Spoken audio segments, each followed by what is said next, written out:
We, as the owners of the various Major League Baseball teams, have the ability to impose an organization-wide salary cap on all players, including current and future players. The question, should we?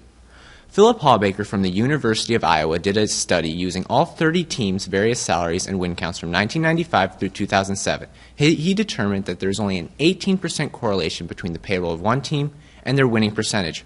From this data, it is clear that paying the players more does not really lead to an increased in winning percentage. Additionally, this makes it clear that payroll alone is not the sole factor in creating and building a successful baseball team.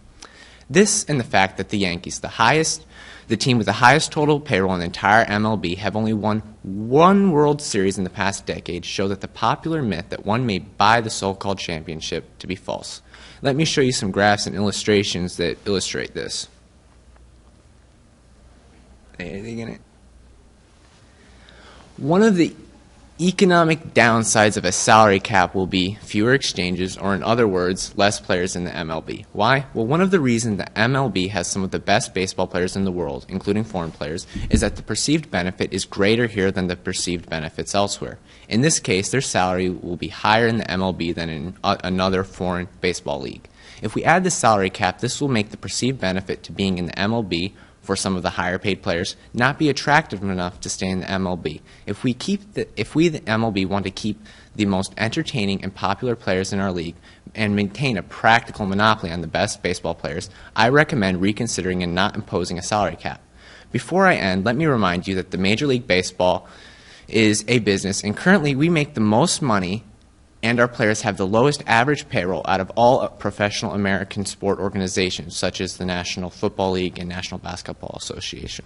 Almost all the opposing teams' arguments about salary caps have to do with increasing the fairness of the game so it is more enjoyable for viewers to watch.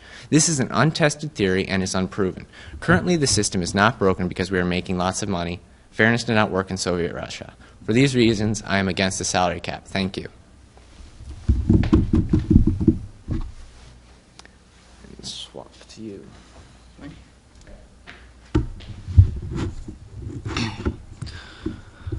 The MLB is one of the largest sports leagues in the U.S. All summer, millions of Americans tune in to watch, and advertisers pay billions for these viewers. Despite this, some people have suggested a salary cap for players in the MLB. With the MLB being a truly free economic system as it is, it should be easy to see how these restrictions would hurt the sport.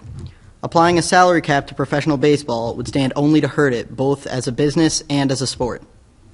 Right now, when there is no cap on salaries, the best players in the league are getting paid the most. And with many of these players making tens of millions of dollars, there is a lot of money to be had in being the best. For these players, this serves a very important purpose. It is a motivator. With the possibility of that much money, players are provided with a strong incentive to become better than everyone else and to always be improving. With the salary cap, a player who is receiving the highest possible salary has no reason to get better, which would lead to a plateau in overall talent within the league. This is a clear demonstration of basic economic principles. When the quantity demanded goes down, the quantity supplied would also decrease.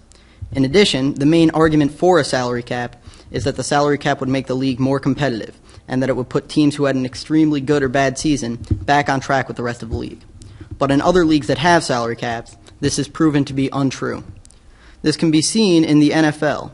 In the NFL, when the salary cap was put into place, it caused no major changes in the deviation of wins or the change in record from year to year.